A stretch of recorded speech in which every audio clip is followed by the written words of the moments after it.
I never imagined I'd be in this situation, but life has a way of throwing curveballs when you least expect them. I'm Zach, 28M, and I recently discovered that I have a 5-year-old daughter I never knew existed. To understand how I got here, I need to take you back to the beginning. 6 years ago, I was a fresh college graduate, eager to start my career in software development. I had landed a job at a promising tech startup in the city, and I was ready to take on the world. That's when I met Tina, 27F, at a mutual friend's housewarming party. She was studying to become a veterinarian, and we hit it off immediately. We bonded over our shared love for old sci-fi movies and our dreams of making a difference in the world. Our relationship progressed quickly. Within a few months, we were practically inseparable. We'd spend weekends exploring the city, trying out new restaurants, and planning our future together. Tina was brilliant, kind, and had a wicked sense of humor. I thought I had found my soulmate.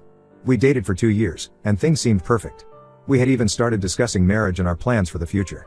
I remember one night, sitting on the roof of my apartment building, looking at the stars, and talking about how many kids we wanted. Tina said she wanted at least 2, and I agreed.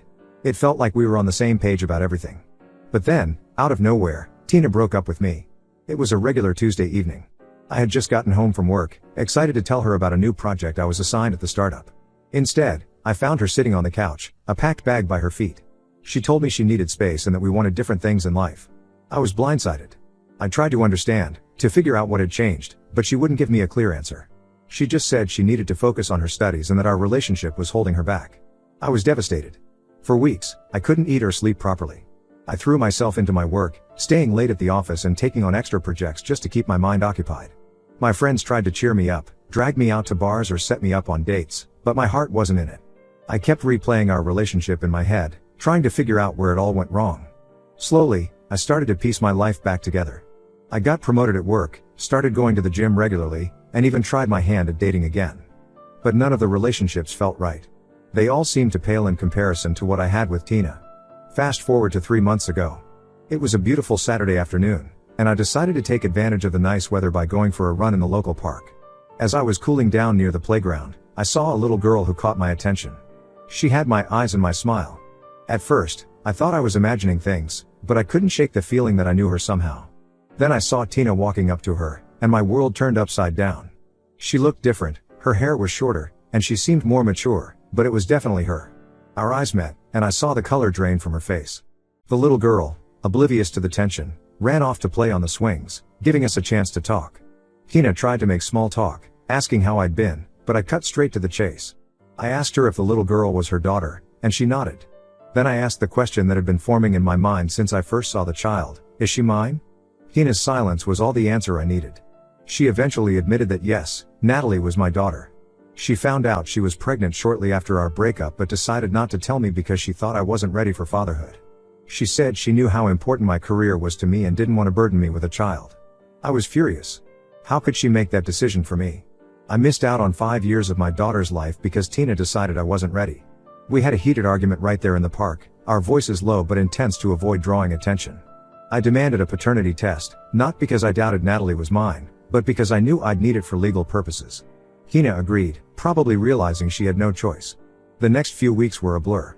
The paternity test confirmed what I already knew in my heart: Natalie is my daughter. Now, I'm trying to navigate this new reality, and it's overwhelming. I want to be part of Natalie's life, but Tina is making it difficult. She's setting all these rules and restrictions on when and how I can see Natalie. She says it's to protect our daughter, but I can't help feeling like she's punishing me for something that wasn't my fault. To complicate matters further, my family is furious with Tina. When I told my parents about the situation, my mom broke down in tears, devastated that she had missed out on the first 5 years of her granddaughter's life. My dad, usually the calm one, was uncharacteristically angry. They're pushing me to go for full custody, saying Tina doesn't deserve to be Natalie's primary caregiver after what she did. I'm torn. On one hand, I'm angry at Tina for keeping this secret and robbing me of precious years with my daughter. On the other hand, I don't want to disrupt Natalie's life more than necessary. She's innocent in all of this, and I want to do what's best for her. But what is best for her? Is it staying primarily with the mother she's known all her life, or having equal time with both parents? My friends are divided on the issue. My best friend, Jake, thinks I should fight for custody. He argues that Tina forfeited her right to make unilateral decisions about Natalie when she chose to keep her a secret. But my colleague, Maria, who went through a messy custody battle herself, advises me to take it slow and build a relationship with Natalie gradually.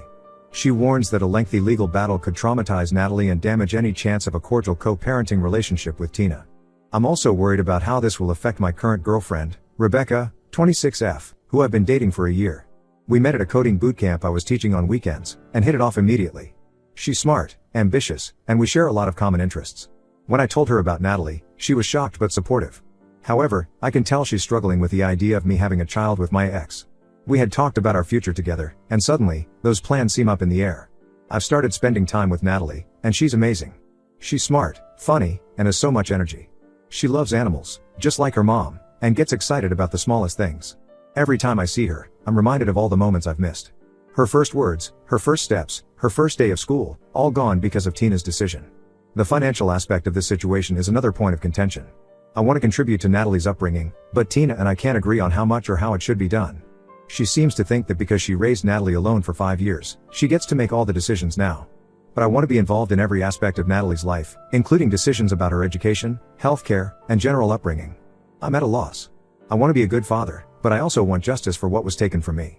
How do I move forward? How do I build a relationship with my daughter while dealing with all this anger and resentment towards her mother? And how do I balance all of this with my current relationship and the rest of my life? Any advice would be appreciated. I feel like I'm drowning in a situation I never asked for, and I don't want to make any decisions that I'll regret later. How do I make this right, not just for me, but for Natalie? Update 1. It's been 2 months since my last post, and a lot has happened. First, I want to thank everyone for their advice and support. Your comments and messages have been a lifeline during this tumultuous time. After much deliberation and consultation with a family lawyer, I decided to take legal action to establish my parental rights and work out a formal custody agreement. It wasn't an easy decision, but I felt it was necessary to ensure I had a legal right to be part of Natalie's life. The process has been challenging, to say the least. Tina initially resisted, claiming that disrupting Natalie's routine would be harmful. She argued that Natalie was thriving under the current arrangement and that introducing me fully into her life would only confuse and upset her. However, my lawyer helped me push for a temporary visitation schedule while we work out the details of a more permanent arrangement. For the past month, I've been seeing Natalie twice a week and every other weekend. It's been a roller coaster of emotions. Every moment with her is precious, but it's also a stark reminder of all the time I've lost. Natalie is a bundle of energy and curiosity. She loves dinosaurs and can recite the names of at least 20 different species. She gets excited about the smallest things, like finding a uniquely shaped leaf or a colorful rock. One particularly difficult moment was when Natalie asked me why I hadn't been around before. I struggled to find an age-appropriate way to explain the situation without bad-mouthing Tina. I simply told her that sometimes grown-ups make mistakes, but that I love her very much and I'm here now. It wasn't a perfect answer, but it seemed to satisfy her for the moment. Still, I know this is a conversation we'll need to revisit as she gets older and can understand more. My relationship with Tina remains tense. We're trying to be civil for Natalie's sake, but there's still a lot of unresolved anger and hurt between us. She's been more cooperative with the visitation schedule, but I can tell she's not happy about it. Every handover is awkward, with forced smiles and stilted small talk for Natalie's benefit. Last week, we had our first major disagreement about Natalie's upbringing. I learned that Tina had been feeding Natalie a strictly vegetarian diet. While I respect Tina's personal choice to be vegetarian, I don't believe it's right to impose that on Natalie without discussing it with me. We had a heated argument about it, which ended with us agreeing to consult a pediatric nutritionist to ensure Natalie's diet is balanced, regardless of whether it includes meat or not. My family, especially my parents, have been over the moon about meeting Natalie. They've showered her with gifts and attention, which has been lovely to see but has also caused some friction with Tina. She feels like they're trying to buy Natalie's affection, while my parents feel like they're making up for lost time. I've had to play mediator, reminding everyone that the most important thing is Natalie's happiness and well-being. My mom, in particular, has been struggling with the situation. She's oscillated between anger at Tina for keeping Natalie a secret, and guilt for not being there for the first 5 years of her granddaughter's life. She's been seeing a therapist to work through these emotions, which I think has been helpful. As for Rebecca, my girlfriend, things have been strained. She's been trying to be supportive, but I can see the toll this is taking on our relationship. She's feeling sidelined as more and more of my time and energy goes towards Natalie and dealing with this situation. We had a long talk last week where she expressed her fears about where she fits into my life now. We're working on finding a balance, but it's not easy. I love Rebecca, but I also know that Natalie has to be my priority right now.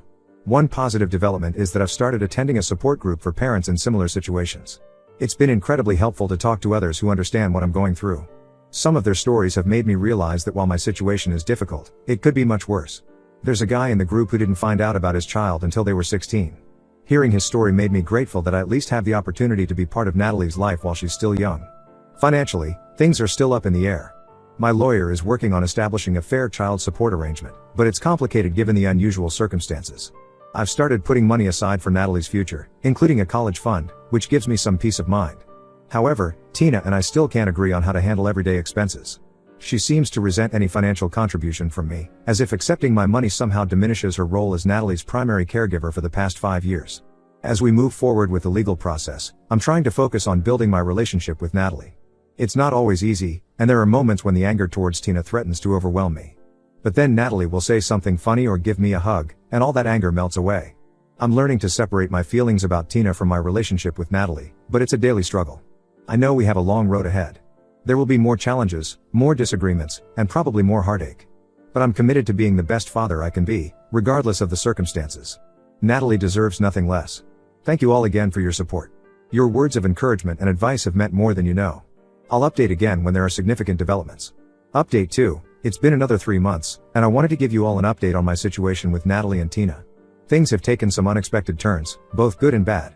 First, the good news. After several mediation sessions and negotiations through our lawyers, Tina and I have finally reached a custody agreement. I now have Natalie every Wednesday night and every other weekend, plus 2 weeks during the summer and alternating holidays. It's not perfect, but it's a huge improvement from where we started. Natalie seems to be adjusting well to the new arrangement. She's always excited to see me, and we've started developing our own little traditions. Every Wednesday, we have a breakfast for dinner night where we make pancakes together. It's become something she looks forward to all week. Last Wednesday, she insisted on making pancakes shaped like dinosaurs. It was messy, but seeing her laugh as she tried to make a T-Rex shaped pancake was worth every bit of batter we had to clean up. Now for the not so good news. My relationship with Rebecca ended about a month ago. Despite our best efforts, the strain of the situation proved too much for us. She felt like she couldn't compete with my newfound responsibilities as a father, and honestly, I couldn't give her the attention she deserved. It was a mutual decision, but it still hurts. Rebecca was a big part of my life for the past year, and adjusting to being single again while also navigating fatherhood has been challenging. On a more positive note, I've made some progress in my relationship with Tina. We're not friends by any means, but we've managed to establish a more cordial co-parenting relationship. We've even started using a co-parenting app to communicate about Natalie's schedule and needs, which has helped reduce direct conflicts between us. Last week, we managed to have a civil conversation about Natalie's upcoming school projects without any arguments. It felt like a small victory. However, just when things seemed to be settling into a new normal, another complication arose. Tina's parents, who I'd never met before, reached out to me. They explained that they had only recently learned about Natalie and my situation. Apparently, Tina had kept Natalie's paternity a secret from them as well, telling them that Natalie's father was not in the picture. This revelation has caused a rift between Tina and her parents.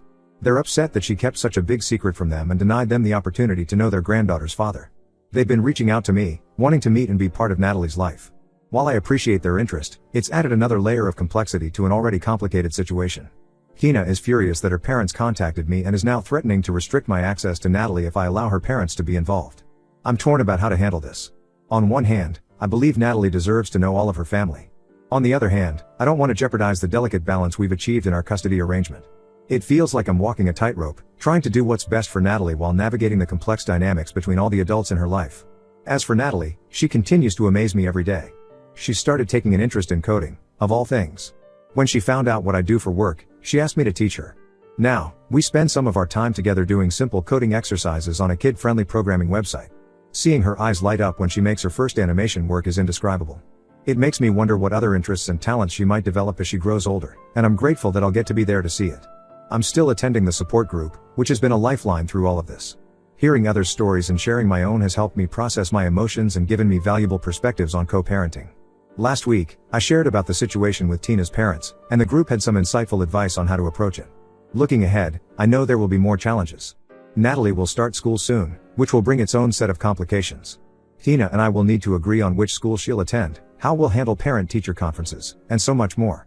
But for now, I'm focusing on cherishing every moment I have with her and doing my best to be the father she deserves. Thank you all for your continued support. I'll update again if there are any significant changes. Update 3. It's been 6 months since my last update, and I wanted to share the latest developments in my journey with Natalie and the ongoing saga with Tina. The biggest news is that I've recently been offered a promotion at work. It's a great opportunity. I'd be leading a team developing a new AI-driven software platform. The catch? It would require relocating to a different state, about 500 miles away. Normally, I would have jumped at the chance, but now, with Natalie in the picture, it's not that simple. I brought up the possibility with Tina, and as expected, she was completely against it. We had a long, tense conversation about it. She argued that moving would disrupt Natalie's life and our current custody arrangement. She pointed out that Natalie had just started making friends at her new school and was settling into a routine with both of us. We had a heated argument about it, with Tina accusing me of putting my career before Natalie's well-being. I spent weeks agonizing over the decision.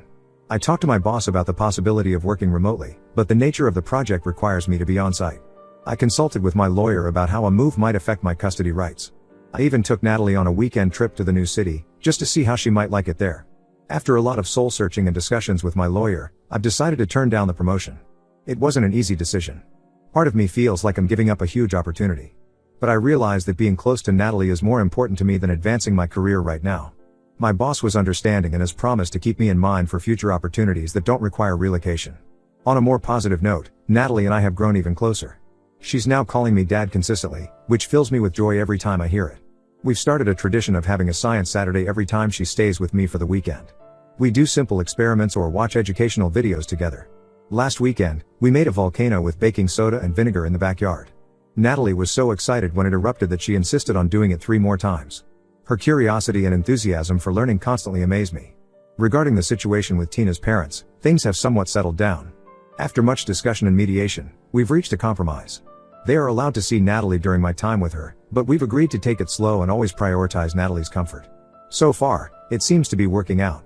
Natalie enjoys spending time with them, especially her grandfather who shares her love for puzzles. We had a nice afternoon last month where we all worked on a 500-piece jigsaw puzzle together. Tina and I are still working on our co-parenting relationship. We've had our ups and downs, but overall, things have improved. We've even managed to attend one of Natalie's school events together without any drama, which felt like a major accomplishment. It was a science fair, and Natalie had made a project about the water cycle. Seeing her beam with pride as she explained her project to us both was a moment I'll never forget. I've started dating again, casually. I'm being very cautious about introducing anyone to Natalie, but it feels good to be moving forward with my personal life. I've been upfront about my situation with the women I've dated, and while some have been understanding, others have decided it's not for them. I'm okay with that. Natalie is my priority, and I need someone who can accept that. One challenge we're currently facing is that Natalie has been asking more questions about why I wasn't around when she was younger. It's a difficult topic to navigate, and Tina and I are trying to find a way to explain it that's honest but age appropriate. We've considered seeking help from a child psychologist to guide us through these conversations.